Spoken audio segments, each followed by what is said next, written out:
Now class, this is the earth video of the chapter 1 resources and development.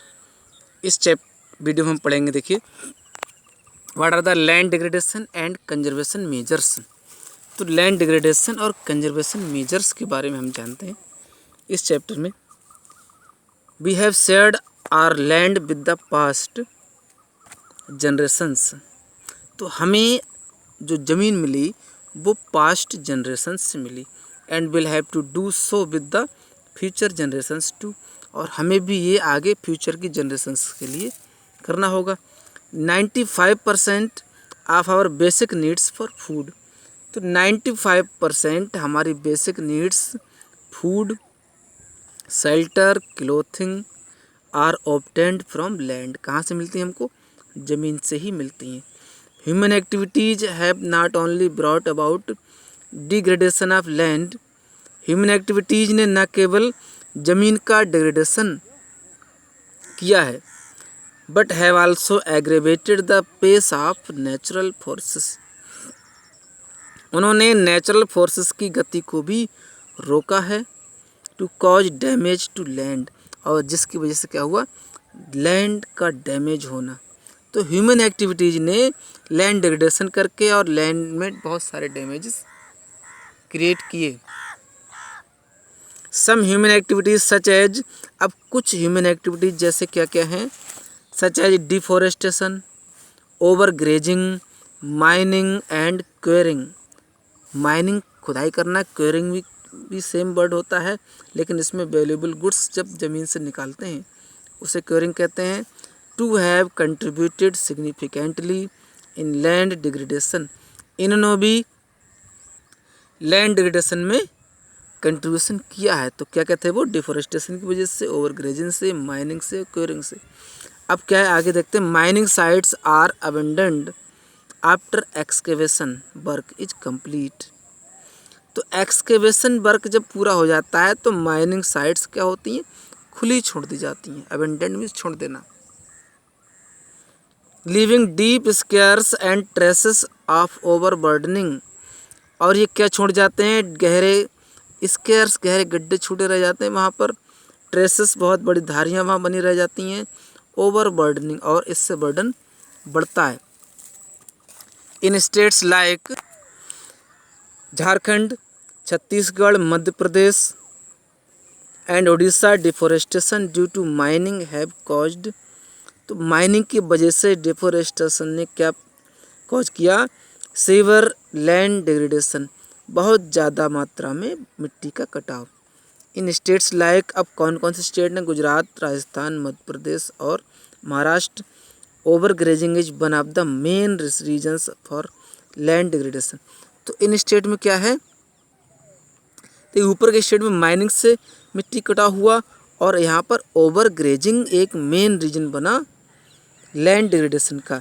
In the states of Punjab, Haryana, अब Punjab, Haryana, western Uttar Pradesh, over irrigation is responsible for land degradation. अब over irrigation land degradation के लिए responsible हुआ।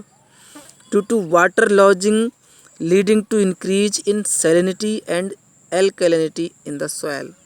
तो ज़्यादा water भर जाने से मिट्टी में सैलिनिटी मतलब क्या होता है?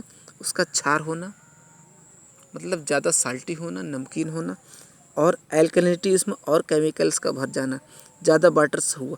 यानी कि ओवर इरीगेशन से इन स्टेट्स में लैंड डिग्रेडेशन होता है। द मिनरल प्रोसेसिंग लाइक, अब मिनरल प्रोसेसिंग जैसे ग्राइंडिंग ऑफ लाइमस्टोन, चूना पत्थर का पिसना, for cement industry and calcite and soap stone for ceramic industry generate. तो कैल्साइट और सोप स्टोन जो कैरेमिक इंडस्ट्री में क्या जनरेट करता है? Huge quantity of dust in the atmosphere.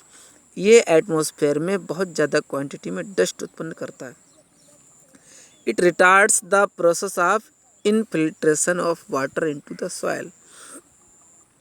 तो वाटर का सॉइल में इनफिल्ट्रेशन प्रोसेस बढ़ता है after it settles down the land. In recent years, हाल के ईयर्स में क्या हुआ है? Industrial effluents as waste have become major source of land and water pollution. तो इंडस्ट्रियल एफ्लुएंट एक इस बात को समझना है हमें कि ये एक मेजर सोर्स बन गया है लैंड और वाटर पोल्यूशन दोनों का। ठीक है, आगे बढ़ते हैं students. There are many ways to solve the problems of land degradation. तो लैंड डिग्रेडेशन की प्रॉब्लम सोल्व करने के बहुत सारे तरीके हैं। देखिए, हमें एफोरेस्टेशन करना चाहिए, प्रॉपर मैनेजमेंट ऑफ ग्रेजिंग का हो, ठीक है, planting and shelter belts and plants, ठीक है, कंट्रोल ऑन ओवर ग्रेजिंग पर कंट्रोल करें, स्टेबलाइजेशन ऑफ सैंड ड्यून्स बनाए जाएं, ग्रोइंग थॉर्नी बसेस, कांटेदार झाड़ियाँ उगाई जाएं, सम ऑफ द मेथड्स। तो इस तरह बहुत सारे मेथड्स हैं जिससे हम लैंड डिग्रेडेशन को रोक सकते हैं। नेक्स्ट पॉइंट पे आते हैं, सॉइल एज रिसोर्स। एक रिसोर्स के रूप में soil is the most important renewable natural resource.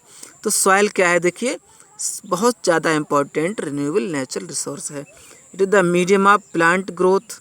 ये प्लांट ग्रोथ का एक मीडियम है and supports different types of living organisms on the earth. और अर्थ पर अलग अलग तरह के लिविंग ऑर्गेनिज्म को सपोर्ट करता है। The soil is a living system. तो सॉइल क्या है कि इसका एक लिविंग सिस्टम होता है।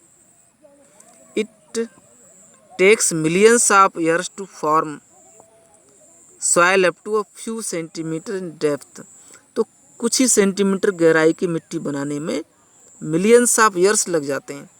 रिलीफ, पेरेंट रॉक या बेड रॉक चट्टाने, climate, vegetation and other forms of life and time. तो ये सभी क्या है, important factors in the formation of soil. तो सॉइल बनाने के इंपॉर्टेंट फैक्टर्स हैं।